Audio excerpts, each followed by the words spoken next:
নমস্কার। এখন আমাদের হাতে চলে এসছে ইনুমেরেশন ফর্ম বা গণনার ফর্ম। এর আগে আমি যত ভিডিও বানিয়েছি সেখানে আমি ইংরাজি ফর্ম দিয়ে আপনাদের জিনিসটা বোঝানোর চেষ্টা করেছি। এখন আমার কাছে বাংলা ফর্ম চলে এসছে। আশা করি আপনাদের বাড়িতেও কিন্তু ফর্ম চলে গেছে বা অনেকে ফর্ম হয়তো হাতে পেয়ে গেছেন। এবার এই ফর্ম আপনারা কী করে ফিল আপ করবেন আজকের এই ভিডিওতে আমরা সেটাই দেখে নেব। ফর্ম ফিল আপ অত্যন্ত সহজ, কোনোরকম কিন্তু জটিলতার ব্যাপার নেই। আমরা প্রত্যেকটা লাইন বাই লাইন এই ফর্মে কি আছে বা কোন জিনিসটা সঠিক সেটা বোঝার চেষ্টা করব। প্রথমে আছে ভারতের নির্বাচন কমিশন গণনার ফর্ম। এই দুটো লাইন নিয়ে আমাদের কোনো কাজ নেই, আমি তাই দেখছি না। এটা গণনার ফর্ম বা ইনুমারেশন ফর্ম। তারপর বলা হয়েছে name and contact number of BLO. আপনার বাড়িতে যিনি ফর্ম বিলি করবেন তার নাম এবং ফোন নাম্বার এই থার্ড লাইনে লেখা আছে। সেটা কিন্তু ইংরাজিতে টাইপ আছে, সেটা কিন্তু বাংলায় নেই। এই কারণেই লেখা আছে ফর্ম ফিল আপ করতে যদি কোনো রকম অসুবিধা হয় বা আপনার যদি কোনো রকম এনকোয়ারি থাকে সেক্ষেত্রে আপনি কিন্তু তার সঙ্গে যোগাযোগ করতে পারবেন। এরপর চলে আসছি নিচের অংশে। এরপরের সমস্ত তথ্য কিন্তু আপনার। ওপরের তিনটে লাইন নিয়ে আপনাদের আর নিশ্চয়ই কোনো কোয়ারি থাকার কথা নয়। নিচের অংশে আছে নির্বাচকের নাম। এই ফর্মটা যদি আপনার হয় সেক্ষেত্রে আপনার নাম এই নির্বাচকের নামের জায়গায় লেখা থাকবে বাংলায়। তারপর আছে এপিক নাম্বার। এপিক নাম্বারটা ইংরেজিতে লেখা থাকবে, কারণ এপিক নাম্বার ইংরেজিতেই হয়। বাংলায় তো বর্গীয় জয় রেখা জে এ এল এরকম তো লেখা সম্ভব নয়, সেই জন্য এপিক নাম্বারটা ইংরেজিতেই লেখা থাকবে। আর এখানে যে ঠিকানাটা আছে সেটা বর্তমান ঠিকানা বা বর্তমানে আপনার ভোটার কার্ডে যে ঠিকানাটা আছে সেই ঠিকানাটাই এখানে থাকবে। আর এপিক নাম্বারটাও 2025 সালে আপনার যে এপিক নাম্বারটা আছে সেটাই লেখা থাকবে। এই তিনটে ঘর ক্লিয়ার। এখানেও আপনাকে কিছু হাত দিতে হবে না, জাস্ট আপনি দেখে নেবেন এখানে আপনার সবকিছু ঠিকঠাক আছে কিনা বা বর্তমান ভোটার কার্ডের সঙ্গে যে তথ্যগুলো এখানে দেওয়া হয়েছে সেগুলো মিলছে কিনা। আশা করি এই জিনিসটা ক্লিয়ার হয়ে গেল। চলে আসছি পাশের ঘরে। পাশের ঘরে আছে ক্রমিক সংখ্যা। এই ক্রমিক সংখ্যাটা 2025-এ ভোটার লিস্টে আপনার যে ক্রমিক সংখ্যা আছে সেটাই লেখা থাকবে। অংশ নাম্বার, নাম মানে কোন অংশে আপনার ভোট হয় এবং কোন স্কুলে ভোট হয় সেটাও এখানে লেখা থাকবে। আর বিধানসভা বা লোকসভার নাম সেটাও এই পাশের ঘরটাই লেখা থাকবে। আর রাজ্যের নাম তো পশ্চিমবঙ্গ, স্বাভাবিক, এটা পশ্চিমবঙ্গেরই ফর্ম ফিল আপ হচ্ছে। এটাও আপনাকে কিছু হাত দিতে হবে না, এটাও কিন্তু আগে থেকেই প্রিন্ট হয়ে থাকবে। এখানে একটি কিউআর কোড আছে, এটাও আপনাকে হাত দিতে হবে না, এটা সবার জন্যই থাকবে। এরপর আপনার বর্তমানে যে ভোটার কার্ড আছে সেই ভোটার কার্ডে যে ছবিটা আছে সেই ছবিটাই এখানে প্রিপ্রিন্ট হয়ে থাকবে। সেম ছবি কিন্তু এখানে প্রিপ্রিন্ট হয়ে থাকবে। তারপর বলা হচ্ছে একটি সাম্প্রতিক ফটো এখানে সাঁটুন, মানে আপনি এখন যেরকম দেখতে ঠিক সেই রকম একটা পাসপোর্ট সাইজ ফটো এই ঘরটায় আপনাকে পেস্ট করতে হবে। ফটোর ব্যাকগ্রাউন্ড সাদা অথবা হালকা কালার যদি দেওয়া হয় তাহলে খুব ভালো হয়, কারণ ভোটার কার্ডের যে ফর্ম ফিল আপ করা হয় না অনলাইনে, সেখানে মেনশন করে দেওয়া থাকে সাদা ব্যাকগ্রাউন্ডের ফটো। তাই এখানেও চেষ্টা করবেন সাদা ব্যাকগ্রাউন্ডের ফটোটাই দেওয়ার। অনেকে হয়তো বলতে পারেন আমার ভোটার কার্ড রিসেন্ট হয়েছে, এই রিসেন্ট ফটো আমার কাছে এখনও পাসপোর্ট সাইজ ফটো হিসেবে আছে, সেটা কি আমি দিতে পারি? যদি খুব বেশি মুখের চেঞ্জ না হয় সেটা দিতে পারেন, তবে বেটার হয় রিসেন্ট ফটো দেওয়ার, কারণ এরপর যে ভোটার লিস্ট জেনারেট হবে সেখানে আপনার কারেন্ট ফটো বা এখানে যে ফটোটা পেস্ট করবেন সেটাই থাকবে। আশা করি বুঝতে পেরেছেন। সাদা কালো ফটো দেবেন না, কারেন্ট কালার ফটোগ্রাফ দেবেন। ওপরের অংশটা আশা করি আপনাদের ক্লিয়ার হয়েছে। চলে আসছে নিচের অংশে। এরপর বলা হচ্ছে জন্ম তারিখ। ডেমো ফর্মে এরকম খোপ করা ছিল, ডে মান্থ ওয়াই। এই ফর্মে কিন্তু কোনো খোপ নেই, জাস্ট একটা প্লেন অংশ করা আছে। এখানে আপনার জন্ম তারিখটা লিখে দেবেন। প্রথমে দেবেন তারিখ, তারপর দেবেন মাস, তারপর দেবেন বছরটা। যেভাবে আমি লিখেছি এইভাবেই লিখবেন। অবশ্যই এখানে আপনাদের একটা প্রশ্ন থাকতে পারে, এটা বাংলায় লিখবো না ইংরেজিতে লিখবো? দেখুন, এখানেও যে ফর্ম ছাপা হয়েছে না, এখানেও এপিক নাম্বারটা ইংরেজিতেই লেখা আছে, ঠিক আছে? সেই জন্য জন্ম তারিখটা এটা ইংরেজিতে লেখারই চেষ্টা করবেন। তারপর বলা হয়েছে আধার নাম্বার। এটা ঐচ্ছিক, দিলেও হবে না দিলেও হবে, কিন্তু অবশ্যই এটা পুট করবেন। এটা পুট না করার কিছু নেই, এটা অবশ্যই পুট করে দেবেন। এটাও ইংরেজিতে পুট করবেন। তারপর বলা হয়েছে ফোন নাম্বার। এটাও ইংরেজিতে পুট করবেন, বাংলায় পুট করবেন না। তারপর বলা হচ্ছে পিতা বা অভিভাবকের নাম। এখানে আপনার পিতার নামটা পুট করে দেবেন। অভিভাবক বলতে এটা বোঝানো হচ্ছে যারা অনাথ আশ্রমে ধরুন মানুষ, এরকম মানুষদের যাদের এসআইআর হবে সেক্ষেত্রে অভিভাবকের নাম হিসেবে তাদের অভিভাবক যিনি আছেন তার নামটা বসাতে হবে। অন্যথায় প্রত্যেকের কিন্তু এখানে পিতার নামই হবে। বিবাহিত মহিলারা অনেকে বলতে পারেন আমার অভিভাবক তো এখন বর্তমানে স্বামী হয়ে গেছে। স্বামী নয়, তার জায়গা এখানে পড়ে আছে। অবশ্যই যাদের পিতামাতা আছেন জীবিত অথবা মৃত প্রত্যেকে এখানে পিতার নামটা বসাবেন। তারপর পিতা বা অভিভাবকের এপিক নাম্বার যদি থাকে। এবার যদি থাকে বলতে আপনার পিতার 2025 সাল অনুযায়ী, মানে এখনকার যে ভোটার লিস্ট আছে সেই ভোটার লিস্টে যে এপিক কার্ড নাম্বারটি আছে বা যে ভোটার নাম্বারটি আছে সেটা এখানে পুট করবেন যদি থাকে। যদি না থাকে দেওয়ার দরকার নেই। এখানে সবকিছুই কিন্তু 2025 সাল বা বর্তমান সময় অনুযায়ী যে নাম্বারটি আছে সেটাই পুট করবেন। তারপর বলা হয় যে মায়ের নাম। এখানে আপনার মায়ের নাম বাংলায় লিখে দেবেন। তারপর আছে মায়ের এপিক নাম্বার, এটা কিন্তু ইংরেজিতে লিখবেন। এবার হ্যাঁ, অনেকে বলতে পারেন আমরা যদি ফর্মটা ইংরেজিতেই ফিল আপ করি অসুবিধা কি কিছু আছে? অনেক বিএলওর সাথে কথা বলা হয়েছে, তারা বলছে ইংরাজি অথবা বাংলা যে কোনো ভাষাতেই আপনারা ফর্ম ফিল আপ করতে পারেন। তবে ইংরেজিতে ফিল করলেই ভুল হওয়ার সম্ভাবনাটা কিন্তু সব থেকে কম থাকে। বাংলায় ফিল আপ করলে কিন্তু একটা সন্দেহ রয়েই যায়। এই যে মায়ের এপিক নাম্বারটা হবে এটাও কিন্তু 2025 সাল অনুযায়ী যে এপিক নাম্বারটি আছে সেটাই হবে যদি থাকে। তারপর বলা হয়েছে স্ত্রী অথবা স্বামীর নাম যদি আপনি বিবাহিত হয়ে থাকেন। এবার চলে আসছি বিবাহিতদের ক্ষেত্রে। যে সমস্ত পুরুষ অথবা মহিলা এখনো পর্যন্ত বিয়ে করেননি বা বিবাহ হয়নি তাদের ক্ষেত্রে এতদূর অবধি এসেই কিন্তু শেষ। এরপর কিন্তু তারা এই নিচের দুটো ঘর ফিল আপ করবে না। যাদের বিবাহ হয়ে গেছে, যারা বিবাহিত কিংবা বিবাহিতা, সেক্ষেত্রে যদি স্বামী হয়ে থাকে স্বামী তার স্ত্রীর নাম এখানে পুট করবে এবং বর্তমানে যে এপিক কার্ড নাম্বারটি আছে 2025 সাল অনুযায়ী সেটা পুট করবে। আরও কোন মহিলা যদি বিবাহিত হয়ে থাকে সে তার স্বামীর নাম পুট করবে এবং স্বামীর এপিক কার্ড নাম্বারটা এখানে পুট করবে। যাদের স্বামী মারা গেছে তারা স্বামীর নাম এখানে পুট করতে পারে। যাদের ডিভোর্স অলরেডি হয়ে গেছে তাদেরও কিন্তু এই ঘরটা পুট করার দরকার নেই, কারণ ডিভোর্স হয়ে যাওয়া মানে সম্পর্ক ছিন্ন হয়ে যাওয়া, তারপর আর এই অংশগুলোর প্রয়োজন হচ্ছে না। তার মানে শুধুমাত্র বিবাহিত এবং বিবাহিতারাই এই দুটো ঘর ফিল আপ করবে, আর যারা স্বামী অথবা স্ত্রী হারিয়েছেন তারাও ফিল আপ করতে পারেন, পাশে মৃত লিখে দিতে পারেন। এরপর চলে আসছি নিচে। এই জায়গাটা অনেকটাই কনফিউশন ক্লিয়ার করছে, তাও রিসেন্ট যে আপডেট সেই অনুযায়ী আমি বলছি। বাঁ দিকের ঘরটা তারাই ফিল করবে যাদের 2002 এর ভোটার লিস্টে নাম ছিল, আর ডান দিকের ঘরটা তারা ফিল করবে যাদের 2002 এর ভোটার লিস্টে নাম থাকেনি কিন্তু তাদের বাবা, মা, ঠাকুমা, দাদু যে কোনো একজনের ছিল। তাদের দিয়ে যারা এসআইআর করতে চায় তাদের জন্য এই ডান দিকের ঘরটা। এই নিচের ঘর দুটোয় সমস্ত ডিটেল হবে কিন্তু 2002 সাল অনুযায়ী। ওপরের ঘরে যে সমস্ত তথ্যগুলো ফিল করবেন সেগুলো কিন্তু 2025 সাল অনুযায়ী ফিল আপ করতে হবে, আর নিচের দুটো ঘরে যা কিছু ফিল করবেন সবকিছু 2002 অনুযায়ী ফিল আপ করতে হবে। প্রথমে চলে আসছি বাঁ দিকের ঘরে, যেখানে বলা হচ্ছে নির্বাচকের নাম।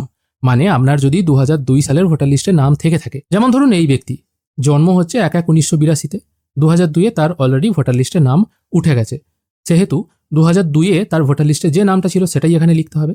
যদি তখন নাম থাকে সুজিত মালিক, এখন হয়তো নাম হয়ে গেছে সুজিত কুমার মালিক, এক্ষেত্রে এখনকার নামটা যেন লিখবেন না। 2002 সালে আপনার যে নামটি ছিল সেই নামটিই লিখবেন, বর্তমানে যেটা হয়েছে সেটা কিন্তু লিখবেন না। যদি বানান ভুল থাকে সেটাই লিখবেন। তারপর বলা হচ্ছে এপিক নাম্বার যদি থাকে। 2002 এর ভোটার লিস্ট আমরা ডাউনলোড করেছি, এখানে আমরা দেখেছি অনেকের এপিক নাম্বার কিন্তু দেওয়া নেই, এক্ষেত্রে যদি কারোর না থাকে এই ঘরটা ফাঁকা রাখবেন। যাদের থাকবে তারা 2002 অনুযায়ী যে এপিক নাম্বারটা ছিল সেটাই লিখবেন। যেমন ধরুন এই ব্যক্তি, এটাও একটা আমি ডেমো হিসাবেই দেখাচ্ছি। এখানে এই ব্যক্তির এপিক নাম্বার 2002 সালে ছিল WB দিয়ে শুরু, এখন এনার হয়তো চেঞ্জ হয়ে JJL হয়ে গেছে। বর্তমানে যেটা আছে ওটা লিখবেন না, 2002-এ যেটা ছিল সেটা লিখবেন। যাদের নেই তাদের কিছু লেখার দরকার নেই। তারপর আত্মীয়ের নাম, এই আত্মীয়ের নামের জায়গায় এই ব্যক্তির 2002-এ আত্মীয়ের নাম হিসেবে যার নাম ছিল সেটাই লিখতে হবে। অনেকে দেখা যাচ্ছে 2002 সালে কোনো ব্যক্তির আত্মীয়ের নাম ছিল তার মায়ের নাম, এখন হয়তো আত্মীয়ের নামটা বা ভোটার কার্ডে তার এখন হয়তো নাম হয়ে গেছে পিতার নাম। সেক্ষেত্রে 2002-এ যদি মায়ের নাম থাকে এখানে মায়ের নাম লিখবেন, আর সম্পর্কের জায়গায় আত্মীয়ের নাম হিসেবে আপনি যার নাম লিখছেন তার সাথে আপনার কি সম্পর্ক ছিল সেটা লিখবেন। যেমন এই সুজিত মালিক বলে যে ব্যক্তির, তার ভোটার কার্ডে আত্মীয়ের নাম বা রিলেটিভ নেম হিসেবে ছিল পিতার নাম, মানে হারু মালিক, এবং সম্পর্ক ছিল পিতা। যদি মাতার নাম থাকে মাতা লিখতে পারেন। যদি তখন আলাদা সম্পর্ক থাকে এখন আলাদা আছে, তা আপনারা এখনকারটা লিখলেন, সেটা লিখলে কিন্তু হবে না।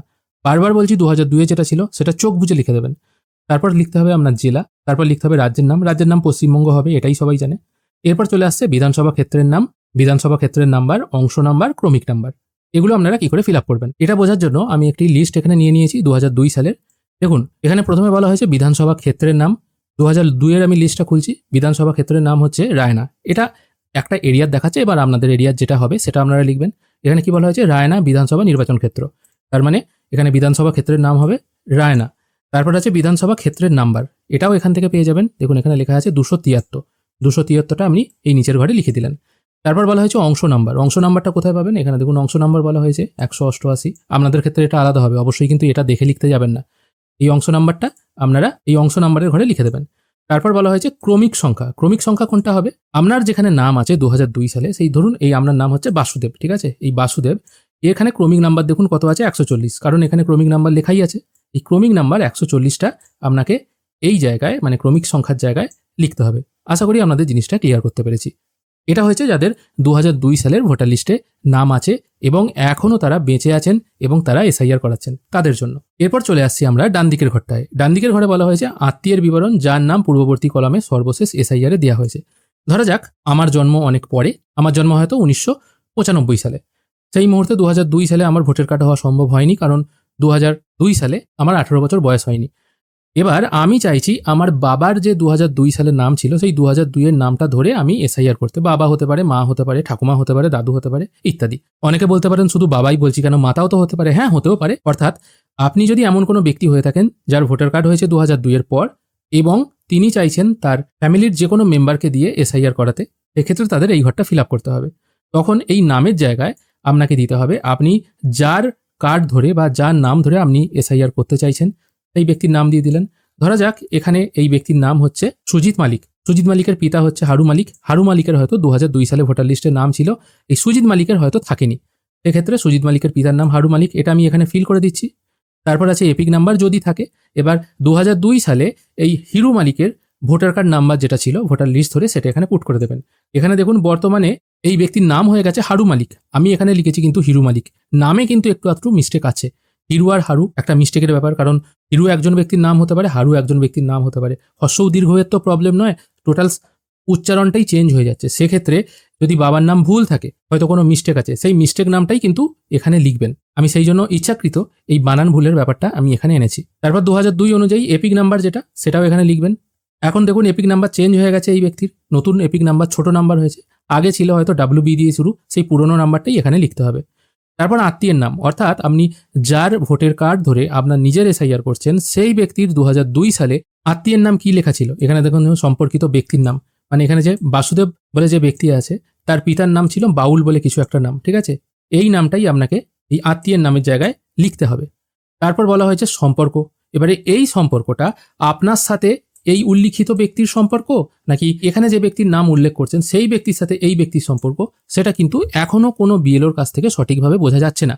তবে বিএলও অ্যাপে আমরা দেখতে পাচ্ছি এখানে এই যে সম্পর্কর কথা বলা হচ্ছে, এই সম্পর্কটা হবে যে নির্বাচকের নাম হিসেবে যার নাম দেওয়া হয়েছে এই ব্যক্তির সাথে, এখানে আপনি যার নাম দিচ্ছেন তার সাথে আপনার কি সম্পর্ক। যদি পিতা হয়ে থাকে পিতা হবে, যদি মাতা হয়ে থাকে মাতা হবে, এরকম।